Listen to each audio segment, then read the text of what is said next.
This is me and माय गँग, ज्यांनी टीचरला सांगितलं की आज तर आम्ही लेक्चर्सला येत नाही कारण आम्ही चाललोय गणपती दर्शन करायला. पुण्यातला गणेश उत्सव हा आगळा वेगळाच असतो. सो मी आणि माझ्या मैत्रिणी आज चाललोय पुण्यातील गणपती बघायला. पण दर्शनाला सुरुवात करण्याआधी पेट पूजा is a must. So vada pav खाल्ला आणि गेलो सरळ शनिपारला. लाईन खूप मोठी होती पण जोक्स मारताना वेळ कुठे गेला हेच कळलं नाही.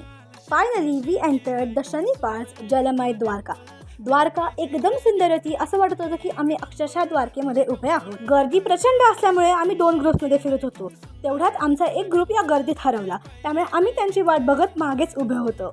आणि मग आम्ही गेलो तुळशीबागेत. बॅरिकेड्समधनं घुसत होतो कारण लांब लांब बॅरिकेड्स होते आणि आम्हाला मात्र चालायचा कंटाळा.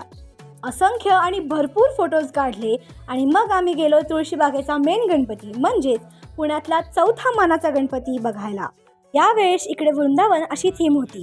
बाप्पाच्या पाया पडलो आणि थेट बाहेर पडलो ते जिलब्या मारुतीला. यावेळेस इकडे होते ज्योतिर्लिंग.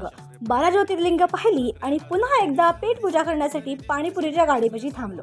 मस्त पोट भरून पाणीपुरी भेळ असं भरपूर काही खाल्लं आणि गेलो रिद्धिसिद्धीचा गणपती बघायला. नंतर पुन्हा रस्त्यात जाताना आम्हाला काही बदकं दिसली. सो त्यांच्याबरोबर थोडा बालिशपणा केला आणि पोचलो भूत बंगल्यावर. भूत बंगल्यावर जायच्या आधी आम्ही जितके घाबरलो होतो त्याच्या दुप्पट बाहेर येऊन खदखदून हसत होतो. पण हो, नारायणपेठेतील हा भूत बंगला स्कॅरी तर नक्कीच होता. भूतांच्या वेशात डायरेक्ट अंगावर येत होते आणि आम्ही काय वेड्यासारखे किंचाळत होतो. आणि मग कुमठेखोर रोडवरील अजून काही देखावे बघितले आणि मग फायनली शेवटचा देखावा बघायला आम्ही पोचलो निंबाळकर तालमी येथील छावा हा देखावा बघायला. प्रचंड गर्दी होती इकडे कारण ते लाईव्ह ॲनिमल्स आणत होते. हार्नेसवरनं माणसं उडत होती आणि बघायला मजा मात्र नक्कीच आली. हे झाल्यानंतर आम्ही आपापल्या घरी गेलो. पण खरंच पुण्यातील गणपती हे खरंच बघण्यासारखे आहेत. त्यांचे देखावे, लाइटिंग हे सगळंच अप्रतिम आहे.